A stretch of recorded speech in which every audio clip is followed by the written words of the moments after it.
Hallelujah. Capacity development. Allow me to read two scriptures.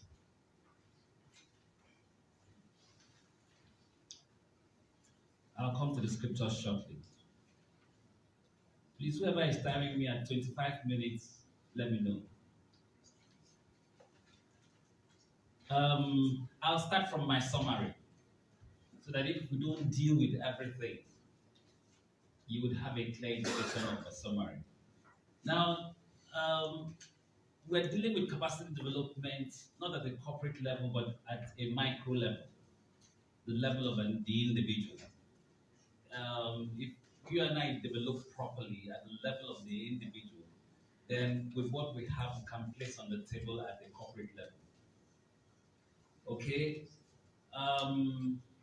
For you and I to work properly well, the summary point number one says we need to know ourselves. You need to know yourself as an individual.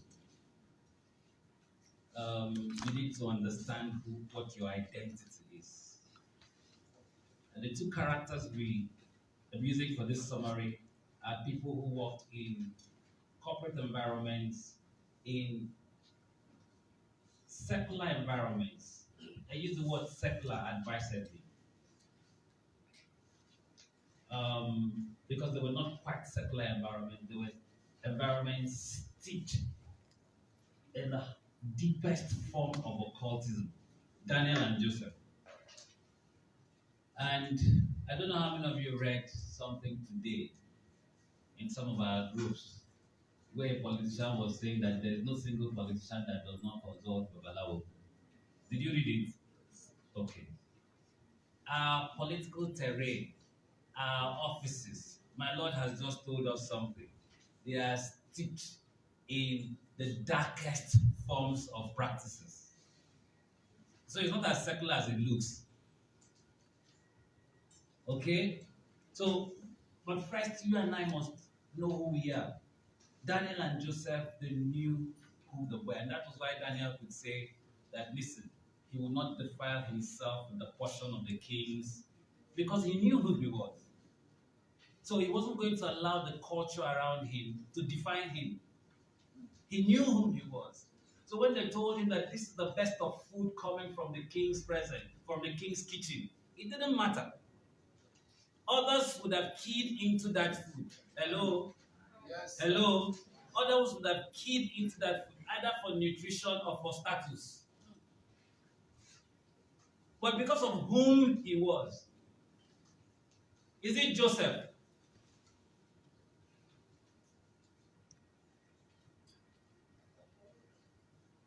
From a worldly perspective, falling into the arms of an abandoned and emotionally abandoned wife who had capacity to lift a man up. Some of us have fallen into the hands of prostitute politicians. Hello?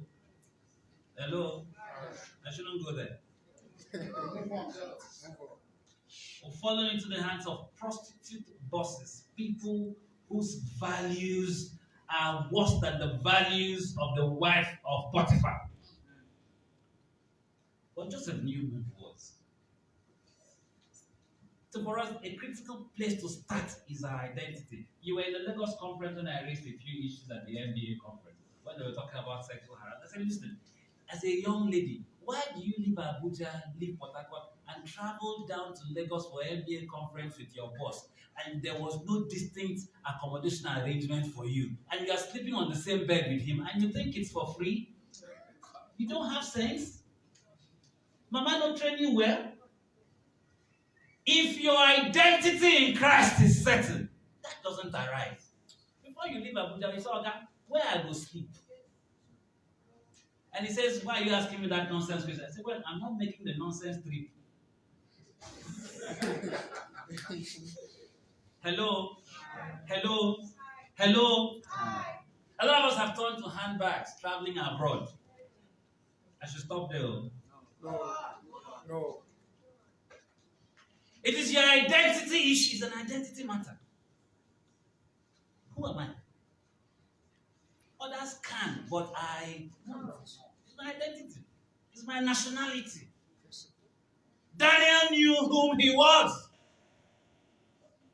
So even if other Jews were eating, no, I will not.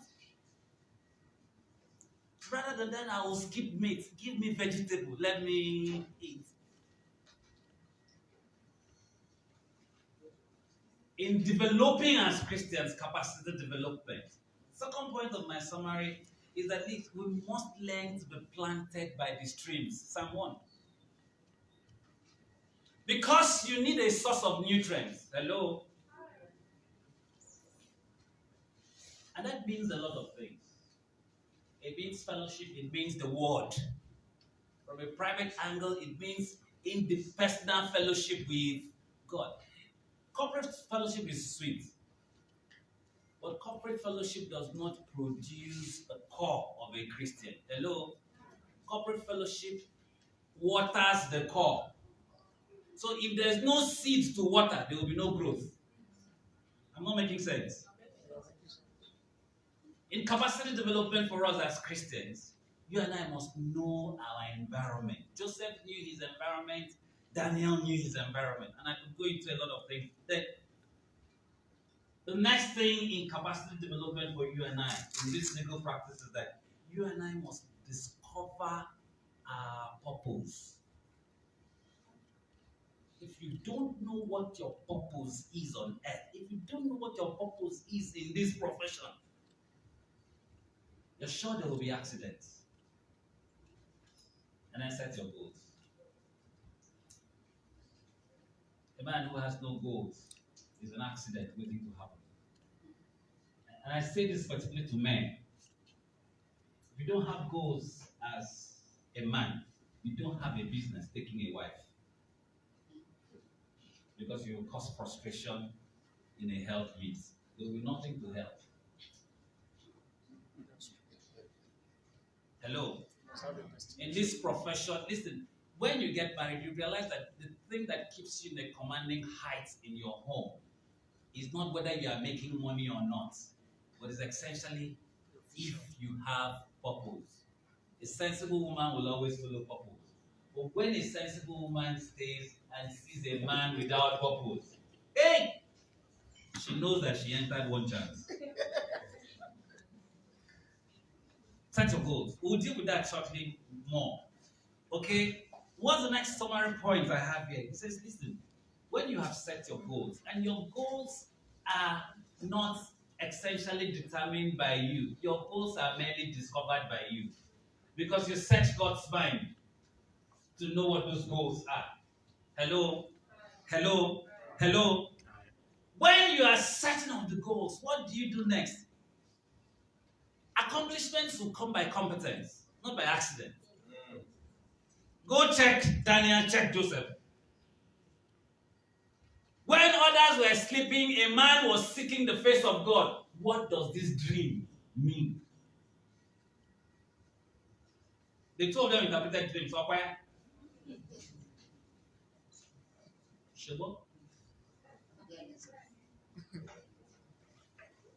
When the goals are set, you and I, and this is irrespective of age, you and I need to stoop to acquire the necessary skills and competence. You need to stoop. If it means going to somebody far under you to learn the skills, learn the skills. After learning the skills, become the boss. But learn the skills. This profession is a profession of skills. The one you don't know, don't pretend. Search out. Get the skills. Get the skills. And the competence. I'll deal with this. I hope I'll spend 2-3 minutes on this further. But for lawyers and for other professionals, and for every sensible human being, there are two skills that you and I need to improve our competence in. And those skills are communication and negotiation skills. You earn the salary you earn today because of your negotiation skills. You make the money you make from your clients today because of your negotiation skills. The medical doctor has his negotiation skills, and he sets up a system that enables him to earn better than you and I. Okay? Now, you need win-win healthy negotiation skills. Otherwise, you would lose out in dealing with a lot of things in life are transactions. Hello? If you don't know your proper value, communication is critical too. We need to keep improving on our communication skills.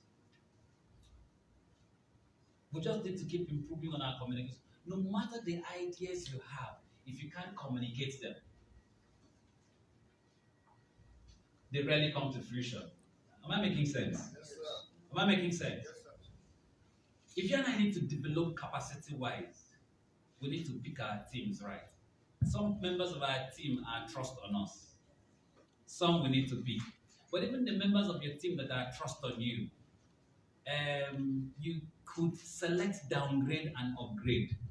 And in some quarters where you don't have team members, you can actually create team members for yourself. Your sibling is a team member. You won't know that until you turn 70. And you realize that God did not send the siblings you had by accident. Your parents are your team members. You have cheerleaders along. Your children are your team members.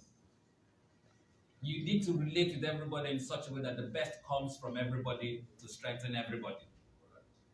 If you find a team member that is a leaking pipe, you need to do something about it. Don't say it's not my business. And a time also comes that in your team, there are people you need to keep at arm's length. Otherwise, they will keep frustrating. Have you realized that for each time somebody proposes to you and you are getting towards getting married, that bro who proposed to you in your first day in the university suddenly appears again. And starts telling you how bad his marriage is. And then starts selling to you a doctrine from hell. How you are the person God originally ordained for him, and if he has made a mistake, does God not allow him to correct his mistake by coming back to you? There are team members you need to downgrade. Okay, in your office, be careful your team selection for the people who you work with. And even in that, be careful the people you bring into the Peter, John, and James category. Select your team. Our master showed us an example. Select your team. Select your team. Know the people you leave your confidence with. Select your team. The material I'm sharing with you today, my girlfriend reviewed it before I came here. You know who my girlfriend is? Yes, She's getting younger. I'm planning new bride price. But she's the one to collect it this time. Gloria sends greetings to us. That's my wife. I call her my girlfriend. So pick your team. When you pick your team, learn to also empower your team. Okay? There's information you give your team that empowers your team to improve them and to also help you better. Hello? Of course, discipline and focus. Capacity development, you always need to think discipline, you always need to keep your focus. Remember the story of the tortoise and the hare. The hare runs faster, there was a destination to run to. The hare was distracted, thought he had given tortoise a very long gap. So he relaxed and took some nap. And the slow and steady tortoise came and passed. I have people I have coached in the past. Today they have become senior advocates. They announce their matters in court before me.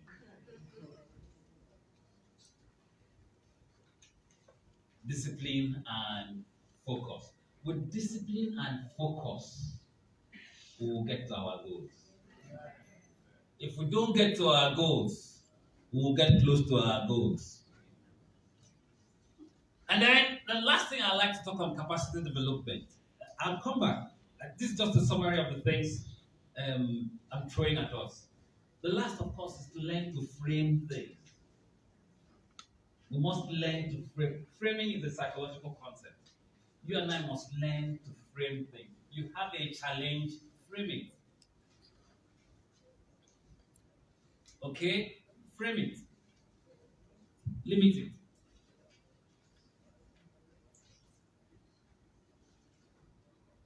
You have a challenge, don't allow it spread into, you have a spiritual challenge. Let me come. You have an emotional challenge. There's a likelihood that if you allow it, it's going to spread into at least 5 components of your life. What are those 5 components? You have an emotional challenge, it will spread into your spiritual life. You're not careful, it will spread into your physical life, affect your health. You're not careful about it, it will spread into your social life. You're not careful about. There's a sensitive thing I would have raised, but it's a very too sensitive. So maybe I should leave it.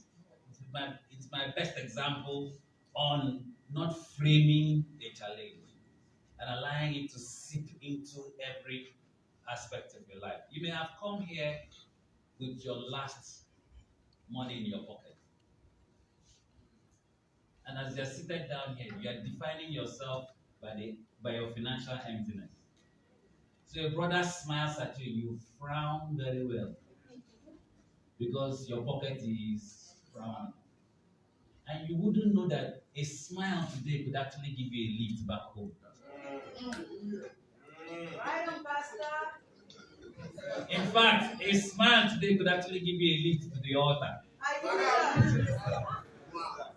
But because you refuse to frame it,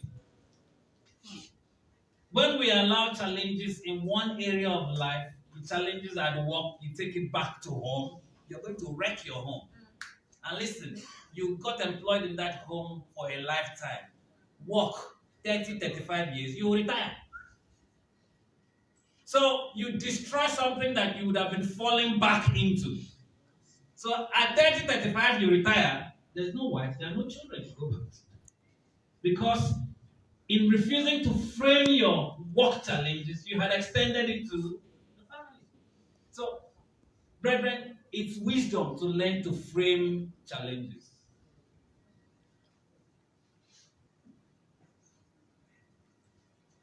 Now let's begin to flesh these things out. I've finished my summary. And I think, having finished my summary, if my time is up, I'll happily sit down. John chapter 15. Are you with me in John chapter 15? Maybe we should start with Ecclesiastes. That's my love letter. Don't be shy in giving me a letter or if the time comes. Are you with me in Ecclesiastes chapter 10, verse 10? I'm reading from God's word. It says, if an axe is blunt and the edge isn't sharpened, then one has to use more strength. The sharpening of an axe is capacity development. Am I making sense to us? Am I making sense to us? The sharpening of an axe is what? Capacity development. So if an axe is blunt and the edge isn't sharpened, then one has to use more strength. If you and I don't develop capacity in legal practice, we will need to use more strength to accomplish results. Okay? So it says, if an axe is blunt and the edge isn't sharpened, then one has to use more strength, but wisdom prepares the way for success. And what's the wisdom in this context? Capacity development. John chapter 15. Are you with me in verse 8 and 9? I'll read from KJV. Herein is my Father glorified, that ye bear much fruit. So shall ye be my disciples. As the Father had loved me, so I have loved you. Continue ye in my love. Now, this is, if you use the red letter Bible, this passage is captured in what? Red. And if you're a Bible student, you know that the highest level of authority in scriptures is in red. That's the word incarnate himself speaking. So the word incarnate says, Jesus says, herein is my Father glorified, that ye bear much fruit, so shall ye be my disciples. In other words, when I'm not being productive, I'll come to that. When I'm selling myself short in the department of productivity, I'm not being his disciple.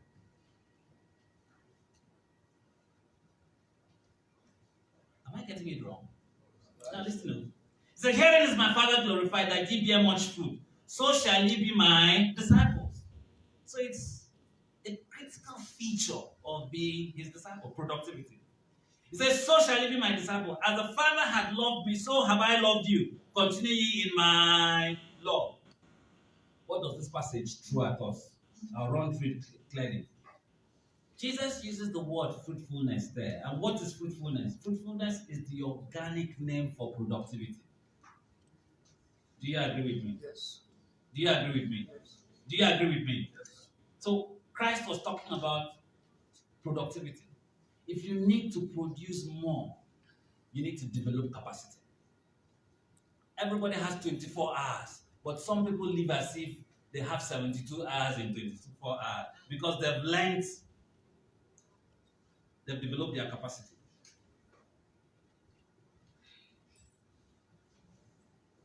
Praise the Lord. Praise the Lord.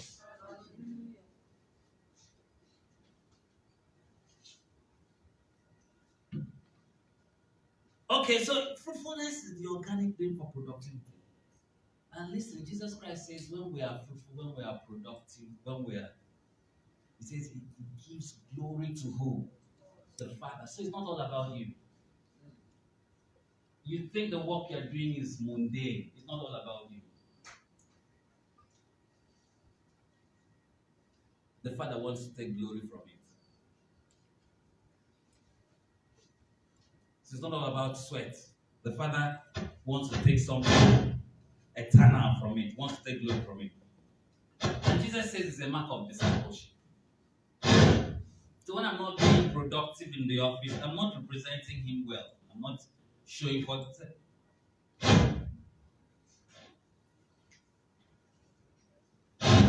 When I'm productive, it strengthens wholeness.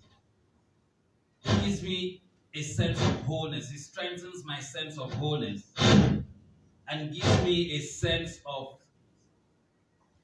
worth. Not only personal to me, but to the organization I work for. Worth. It brings respect. It creates bonding. If I'm giving good results, people who are upward mobile and forward looking want to bond with me. An employer wants to bond with me. Hello? Hello? Hello? And it makes me relevant. They could abuse you, but the day they want something genuine, who would they turn to? They turn to you. They could abuse you and say, this one, church man, Mungu, it's not the go party.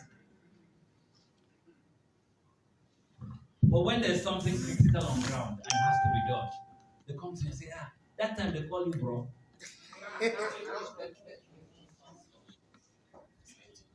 When a man gets into critical problem, a woman gets into critical problem, the first person they come to is not their usual gang, it's to you. A lady came to me and said, I know you won't like what I tell you, but it's only you I can trust. I said, what is it? She said, I just did abortion and it's him and I'm bleeding right now. Somebody needs to carry me to the hospital. I said, why did you come? Now me do it. He said, oh look, it's you I trust. I know with you I'm covered and protected. I won't tell you how it ended. I called the drop, took her to the hospital.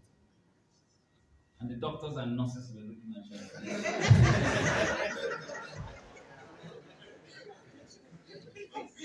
I said to myself, who sent me? I should have prayed first and asked God, should I go?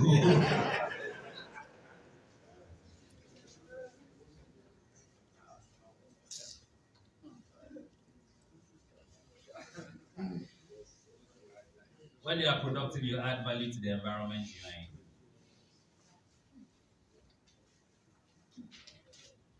When you're productive, it improves clientele satisfaction.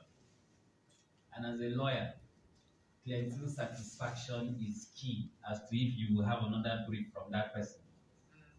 And do you know the briefs you charge best for? It's not the briefs that come from your primary client. It's the briefs that come from referrals. And it's clientele satisfaction that will lead to what? It don't work for me.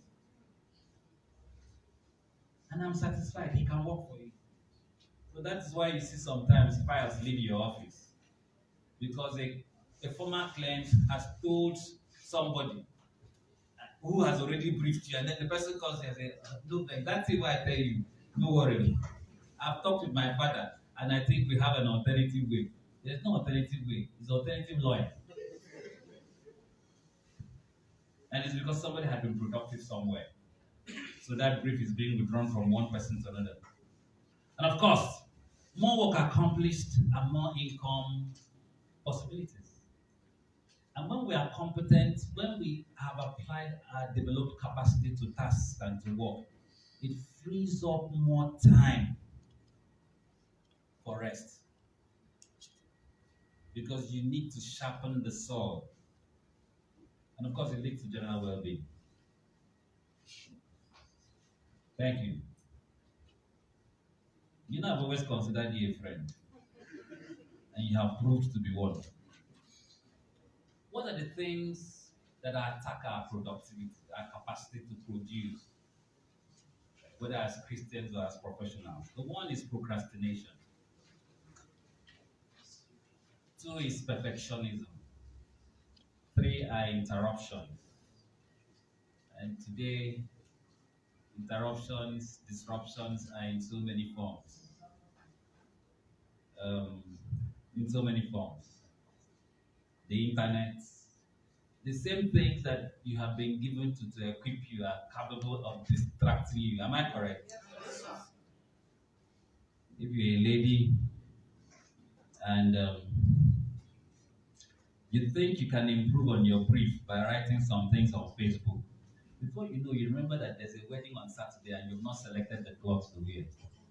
So you start scrolling down to see what women are now wearing for wedding ceremonies. Oh, very necessary. And if you are not careful, 8 hours will just pass. Via.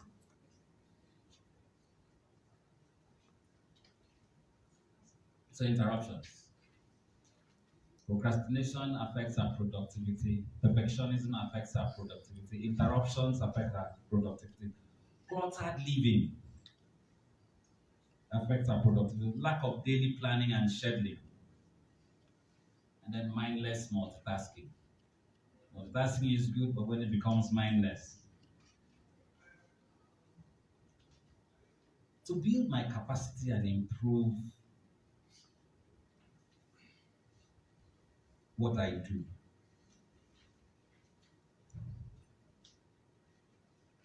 I'll run through a few things. Then I must learn to consider productivity a continuing personal challenge.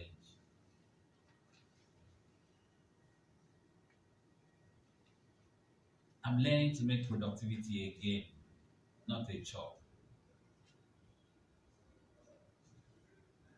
Make it fun. It's game. Have a statement of claim to write, to draw. What do you call it? To construct.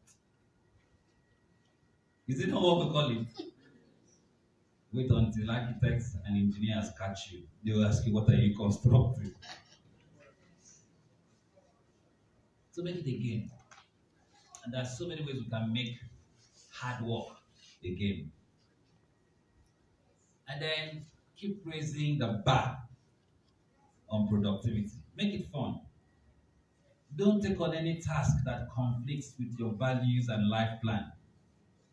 Be as productive as you possibly can be.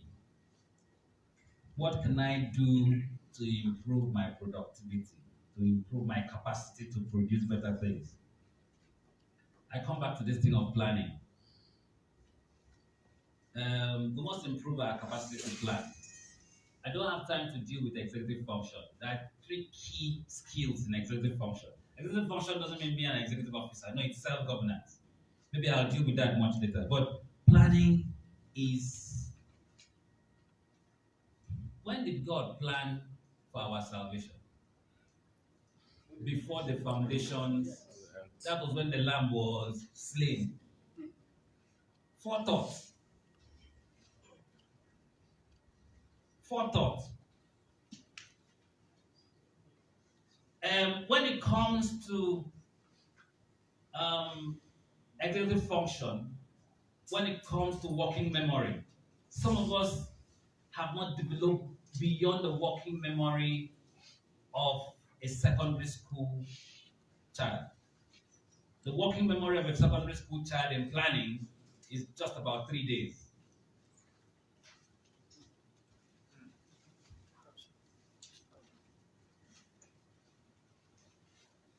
He doesn't plan to play football 2 weeks ahead of time.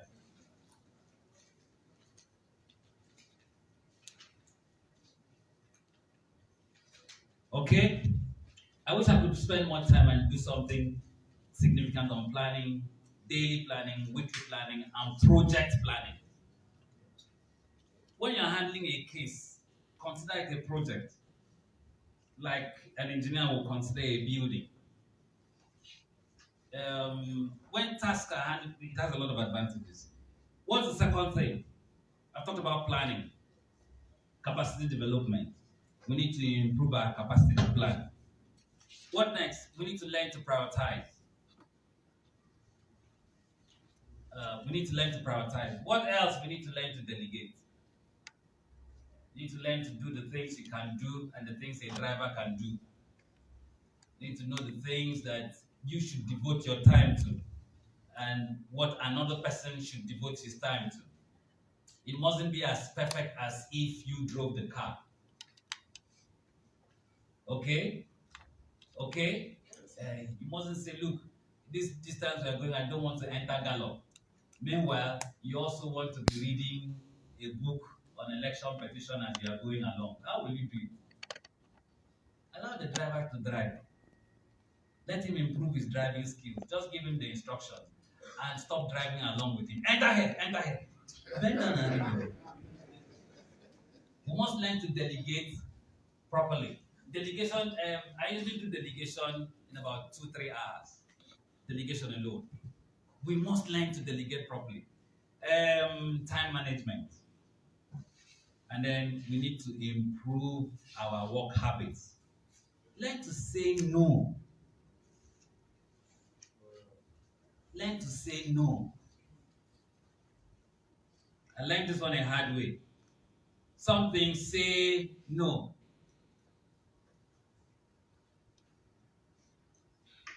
I left law school with a 2-2. But we had a group of sisters in CLASFON and we were doing tutorials. And they will always tell you, I'm not ready, no. And at any time, T, one of them is Brother Kariwe's good friend. And at any time, T, Brother, where are you? Oh, you're a godsend. This. She left with the first class from law school.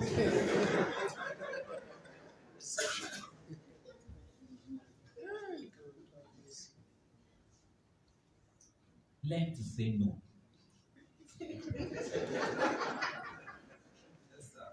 Sisters will always send you on wonderful errands. Learn to say no. I've told people that when you see a sister crying, she's just washing her soul. And she'll get stronger. And you will refuse to cry, being I'm a strong man, I'm a strong man. Hospital bed is waiting for you. You break down. Sisters, I'm just teasing, okay? But it is making some sense. Let's say the godly know. Don't overcommit, don't overtrade. Learn to delegate properly. If you're not confident in the people you are delegating to, first train them, then delegate. And then be at a position to review what they are doing. And I say we all need to learn to manage our deadly phone calls. We need to learn to set boundaries. And in setting boundaries, you and I need to develop closet time. You know, it's becoming so dangerous that these days, when we are praying, a phone call comes, we tell God to wait. We answer the phone call because it's urgent. And God isn't urgent. So you and I need some closet time. This is critical for men. Don't mind all the suits we wear. For every man to be a creative man, he needs his cave. Hello? We are cavemen. Okay? You need your cave. It's in your cave you think properly. Thank you. Very kind of you. I'm learning to make task appointments with myself. Okay? I fix an appointment with reading a book. It's helping me to develop. I fix an appointment. I say, tomorrow by 4 o'clock, I have an appointment with this book. And that appointment will last for 2 hours. There's nothing you will do to shift me away from that appointment. Sometimes I record it in my diary. There's an appointment with this task. So make task appointments with yourself. Our productivity needs to be on steroids. Enhance, that's all I mean. And how can I enhance my productivity?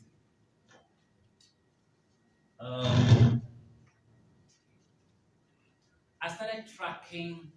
I'm not perfect in it, okay, but I'm just sharing something. When I studied this and then started practicing it, I started tracking my actual productivity. I created a productivity timeline. So if I'm in the office, I note the time I'm starting to read a process. And then I note the time I finish reading the process. I note the time I am actually working and the time I'm actually idling away in the office, appearing to be working. Now, I had some sets of juniors with me and I introduced it at the time to everybody. At the end, few people learned some hard lessons. And I said, you judge yourself. Some persons realize that they come to work early in the morning, but in an entire day, it is about 30 to 45 minutes that they spend doing office work. They're on computer. You see them scrolling through the big books. But the actual time they spend to accomplish a task in the office all day. The first time I tried this exercise, I was embarrassed at myself.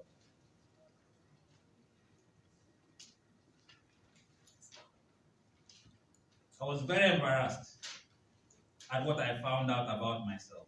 So track your work. Track your work.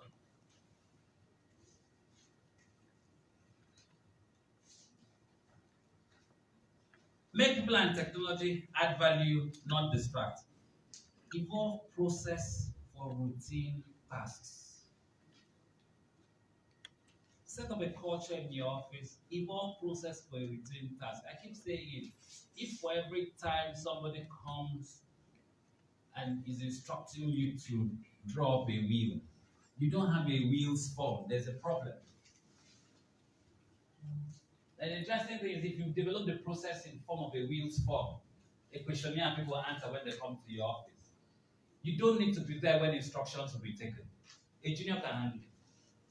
A colleague who is not in that department can handle it. I've said we need to adapt cloud technology and all that. Again, I need to improve um, on our productivity. You and I need to improve on time management. You and I need to improve on our work ethics. Those things I've said like that, I have so many points under them. But let me go to executive function and stop there. Executive function is an emerging area of study. More components are being added to it. The skills for effective functioning, the skills of anybody to be his best are so many, but there are three core skills. The first core skill is what they call the inhibition impulses. The skills to manage your inhibition impulses. It's a skill. And time is up. Thank you. It's a skill. Now, some of us, when we face new situations, our inhibition impulse from our subconscious mind just overtakes us. And so what do? We try to dodge it. We try to dodge that situation. We try to shift away. I can't handle this, so you hit it to somebody. Not because you are busy, but because you are afraid you will fail in this. It's a novel thing, so you don't want to touch it at all. It's explosive.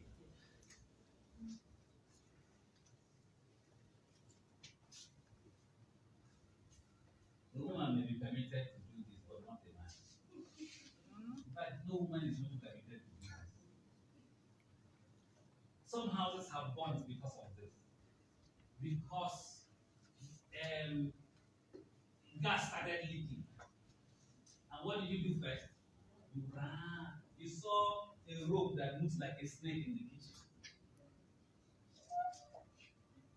An inhibition impulse kicks in. What do? You take off. Before you come, fire has engulfed. Meanwhile, I've come to the working memory. Meanwhile, if you kicked in the working memory, there was Omo by your side there. There was water by your side. And it could have dealt with the situation. If at that time you start calling your husband who is in America, darling, kitchen is burning. I have a friend who was traveling to Jos at the poolside. Fire busted, and she called her husband from there. Darling, where is the jack?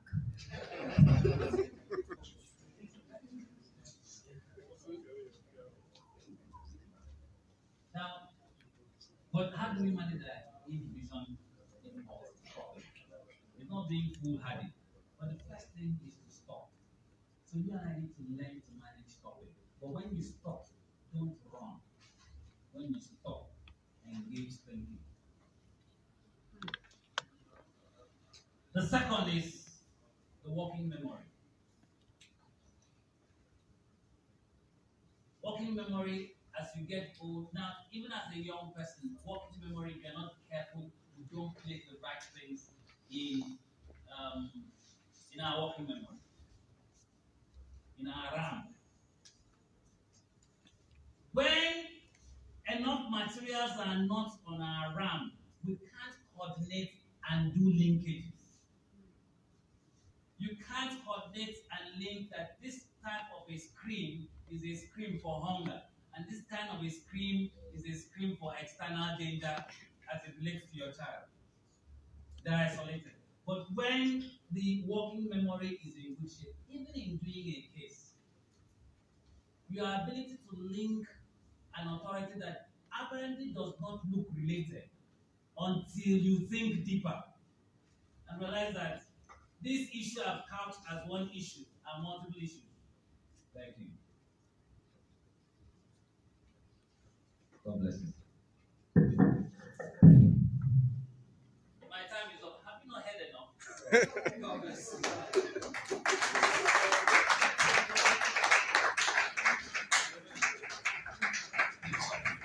Praise the Lord. Hallelujah. Amen. Amen. At some point, I prayed I was the only one with watch, so that I will just keep mute and say it's still not time. Hallelujah. But some of us have watches, and that one is busy staring at me. Praise the Lord. Thank you very much, sir. We're most grateful. It's now time for Chairman. Praise the Lord. Please let's appreciate our speaker once again.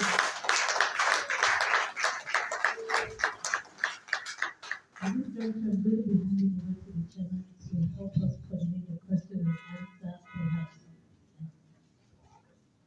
It's all right. Thank you very much. Good evening, my Lord. I don't know.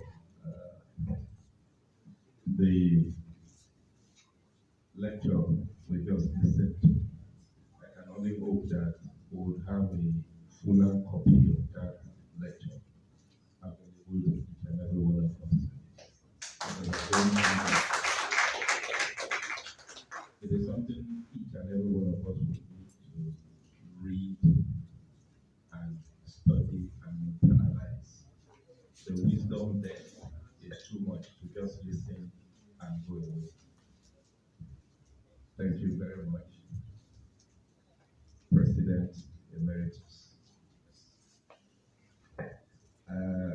They called me a chairman. I don't know how a man can just become a chairman because they made him to sit on the chair. Because that is exactly what happened. I just got a message. She was before me today, and he sent a message when she left the court and said, today is the meeting, and I said, okay, I will come. And then I got here and I saw somebody already carrying my iPad and my phone, and before I knew what was happening, I was on the chair. I don't know how that happened, but I'm here. The topic is so important. The need for us as human beings first, as Christians, then as lawyers, to develop our skills can never be overemphasized. And I tell you, this is the time for Christian lawyers to shine. There's a great deal of mediocrity in our world now. Have you noticed that you just do something that does not even task you, and people will be hailing you about it? Because there is mediocrity is looming large in this country. And so if you just take heed to some of the tips that you have this evening, you will just stand out and be a star. Hello? Now, I'm going to allow you to ask a few questions, and I'll be told that I should coordinate that. That makes it easy for me. But I just need you to take this, which is that, the Germans talk about something. They talk about making strategic advances to the rear. They are advancing, but where they are actually going is to the rear.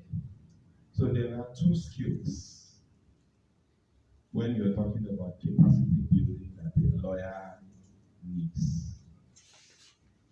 Now, one of those skills, because if you learn everything and this does not happen, then your skill will not make much sense. Now, the two skills a lawyer needs are skill in the law and then skill in earning legal fees.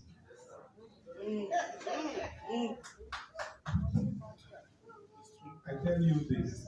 It is very crucial. How you are going to do it, you have to devise it. And the importance of these two skills is not necessarily dependent in the order in which I have stated them. Because you can just know plenty of law, and if you don't have skill in any field, then you will know what Madam will tell you in the house.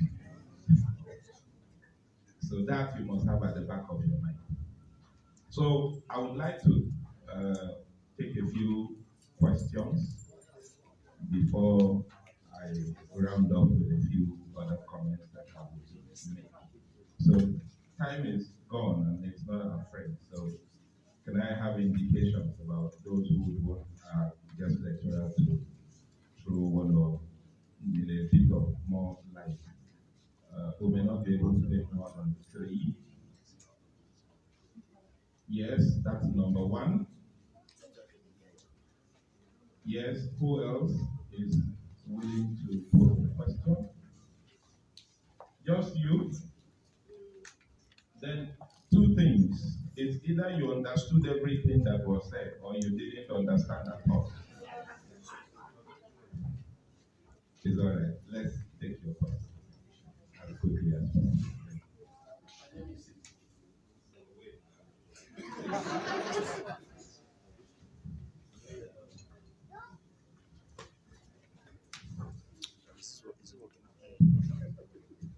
Mr. Chief is my name. Thank you so much, sir, for that inviting session. My question is with regards to the factors that limit productivity. You made mention of cluttered living and perfectionism. So I want you to throw more light on those 2. I know Simon made this process about that.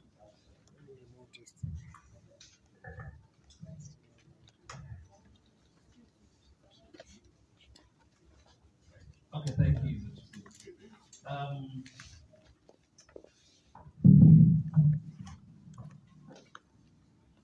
The cluttered living, the best way to define cluttered living is an unorganized living. Okay. And the biggest place of clutter is in the mind.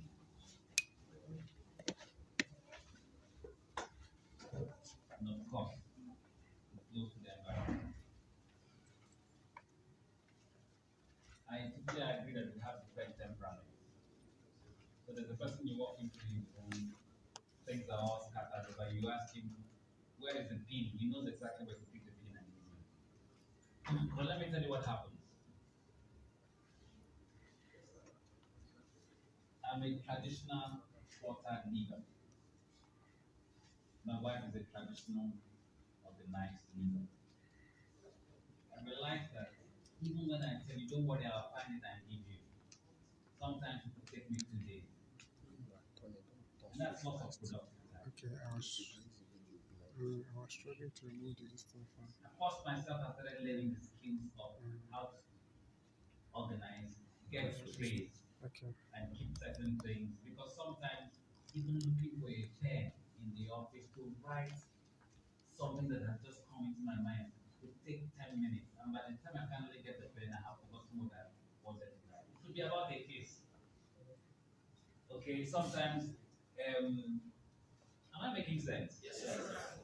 So you never quite know the impact of cluttered living, perhaps until we'll get to eternity.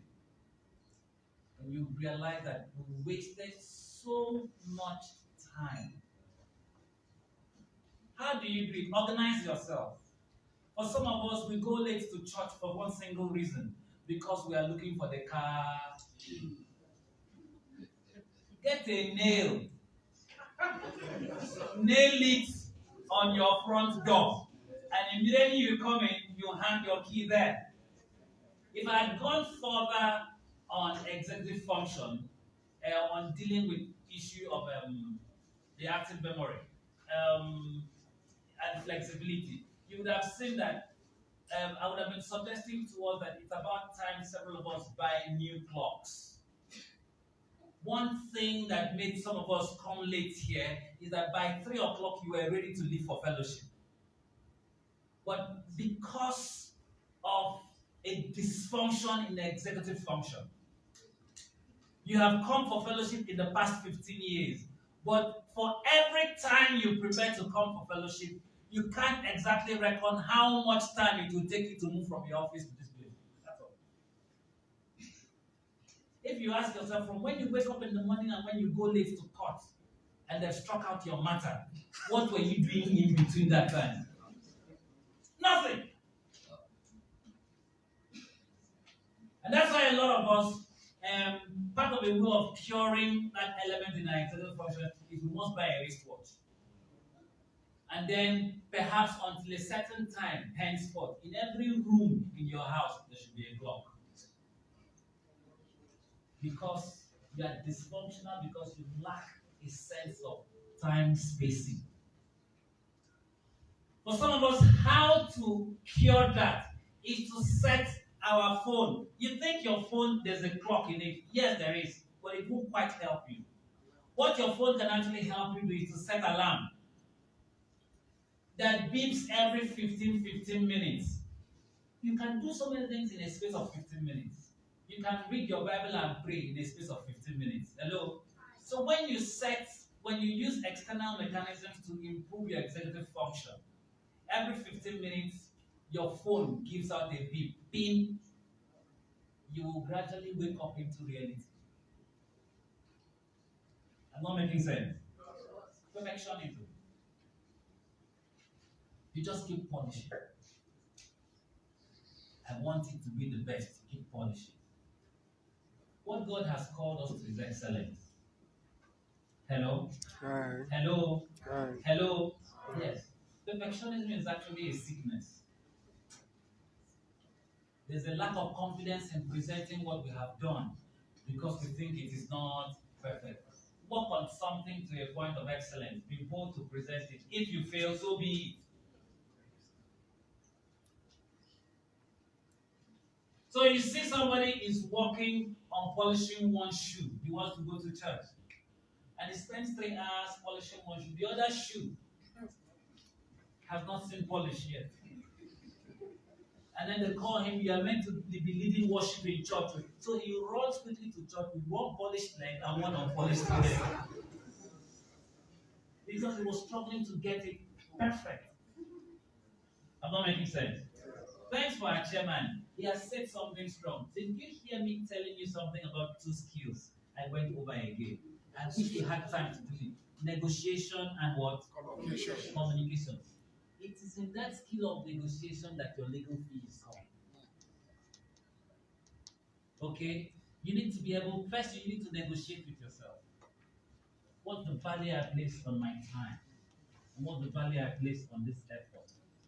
So that you'll be able to strike a win-win situation. But some of us here have called and asked questions in recent times and said, since they started online registration of companies, what have you done? How do you now charge? If you continue that big money we were charging before, those claims will just sit on the internet and incorporate their company. And you think nobody will give them CAC number? Just wait. Just wait. You realize that the wife of a brother, of a sister, of a friend. Am I making sense? So we need to improve your communication skills. Have you seen this brother? He's a Christian brother. I think he's a Christian brother who is going around training judges and lawyers on how to write. It's just communication. Don't be satisfied with how you wrote last year. Your verbal and your written communication, your delivery in court has to improve. For some persons you see speak in court, all they're using is a technique called mnemonics. Mnemonics. Okay, the points they need to make, there are 5 points, they've reduced it into a word, Ibadan. Igbo boys. But they're reducing it to mnemonics. So they're in touch. Some of the things I may have said to you today, I was able to say them because I've used the communication skills of mnemonics.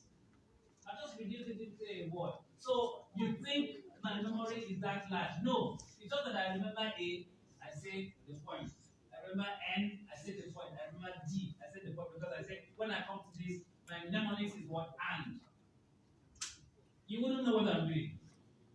So we need to improve communication. No matter how you prepare in chambers, no matter the books you have read, if you don't improve your writing skills, if you don't improve your delivery skills, you'll be limited. God bless. Thank you. Thank you. I think he deserves a more tumultuous. When God practice for him, when practice for his God in him. I pray the Lord is like this. Let's talk for the God that is in him, that will continue to love him, so that he will continue to benefit from what has happened. Now he has said it all. Of course, if you don't improve and if you don't learn, then you're on your way to becoming a dinosaur. And in this world that we are, of course, the knowledge you had, all those things you studied in school before that you used to make first class, you discover that they are no longer relevant for them. So that means you must continue to improve. In fact, if you are not careful in this modern world now, you know this thing they call artificial intelligence. It's a big problem for us, lawyers. In fact, you key a legal problem into the computer and it will come out with a solution that is 99.9% accurate. In fact, more accurate than the one you will be able to give. And then you are sitting down there. So we must continually develop ourselves. Take advantage of what technology has come and then make it part of your work. Like you said, don't look at something that you think you can't handle and then begin to run away. Because it is not going to go away. You are going to confront it again. So what do? Take the bull by the horn. Learn it. Like you said, you can stoop to conquer. That is the truth. Because the young lawyer you have in your office who is probably just come out of law school, who they taught and gave CD-ROMs and all of those things while you were waiting for the lecturer to dictate notes. He will just enter and bring out something and you'll be there looking for it, isn't it? He say, oh, how will they do it now? Let me get to know it. And that is the way to go. And, they said that the man who asks questions is only a fool for once. So if they laugh at you because you say you don't know, well, I don't know how many of you appear before me in court. I'm very quick to say that I don't know much. I say it every day. You say, lawyer, tell me, I don't know that one. And because I tell you I don't know, and you say this man is a foolish man, then I deal with you later. I learned a lot of things from you. Some of the things I use against you are the things you submit before me. That is the way it is. So, in all of this, I always say that for a Christian lawyer, in all of the skills you would learn, your integrity must be with you, must be intact. Now, it must be your watchword, and you must never compromise your faith. Knowledge has a way of making people deviate. If you are not careful, your Christian faith may now be secondary. You begin to think that you are too much. It is a lie from the pit of hell. So, a lawyer who is a Christian has two demands. The Christian faith demands integrity. Your law vocation demands integrity. So that is integrity raised to power 2. Remove integrity from the lawyer, and what you have is a mere megaphone, an empty symbol. That means that you are nothing. And let me tell you, he said it, and it is true. To the pure, all things are pure, and to the impure, all things are impure. If a client succeeds in getting you to do something that he knows is wrong, know that you have lost him or her forever. You know, Jeffrey Archer wrote a book, he calls it Honor Among Thieves.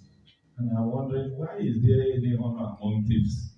But the truth is, thieves, gangsters, bad people themselves also talk about being stabbed in the back.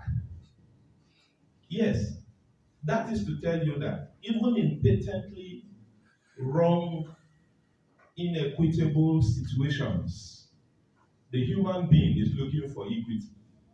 So if somebody gets you to do something that is wrong today, a time comes when he too wants something done right. And let me tell you, he will not come for you.